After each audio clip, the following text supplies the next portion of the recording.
Hi, I am Dr. Joseph Hebert, the tuba instructor at Loyola University in New Orleans. I will be covering the material for LMEA tuba auditions set 4, number 26 and number 20. We will look at style, articulation, phrasing, and suggested practice techniques.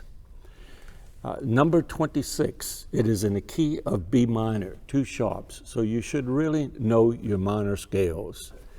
Secondly, you have an Allegro Moderato at the beginning, which simply means lively but moderately. Then we have in the second line a pesante, which is weighted or deliberate. Now I'm going to play measures 1 through 8. Now you have to be careful of the middle note of the triplets. Be careful that you don't rush those triplets and try to bring out the middle note. They often get swallowed. Also be careful of the dotted 8th and 16th. Do not play them as triplets. So here is number 26, measures 1 through 8.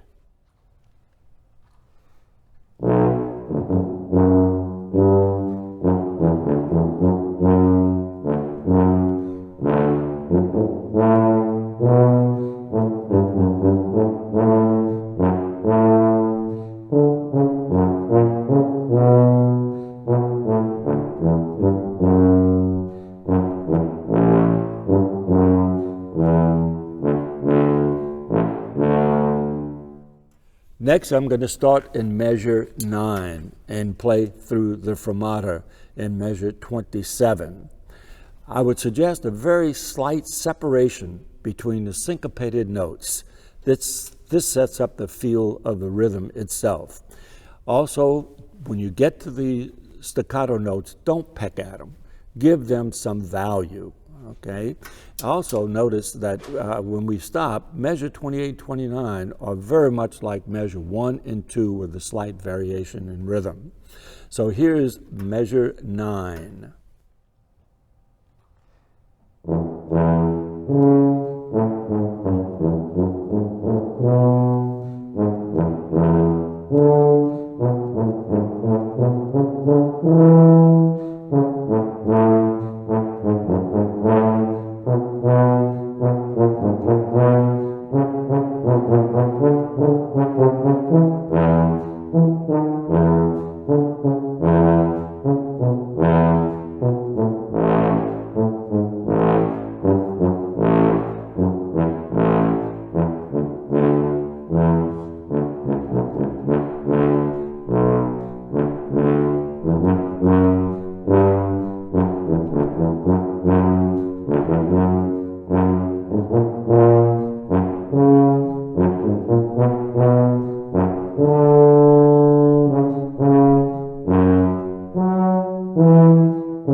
You notice that measure 28, 29 is very much like measure 1 and 2.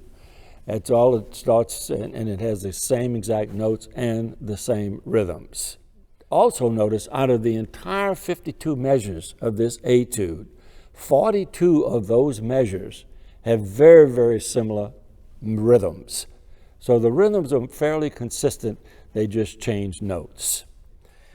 So I'm going to start at measure 39. Measure 39 starts off with a piano. It doesn't have any more dynamic markings listed, but I would certainly give a little bit more of a forte towards the end to get the feeling of the finality of the piece. So here is now measure 39 to the very end.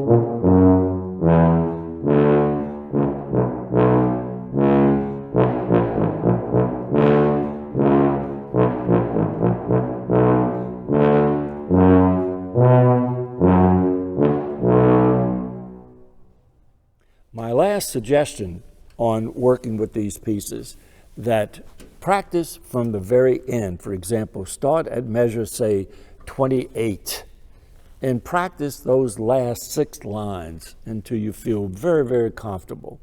Then maybe go up another 2 or 3 lines, practice that to the very end. Then go all the way to the very top and practice. I have found through my experience that most mistakes happen when people do these etudes, especially under the audition stress, that they practice the beginning, something happens, they get interrupted, they stop, they miss a note, they go back to the beginning. So we wind up practicing the very beginning over and over. In the last 4 or 5 lines of an etude, we only practice half as much, and that's where the mistakes will happen. So practice from the end of the piece and work yourself up to the very top. Also, I would like to say, if you happen to be in the New Orleans area at any time, please feel free to give me a call and get a free lesson, and we can go over this. My cell number is area code 504-457-6530. And again, good luck and practice your scales. Thank you.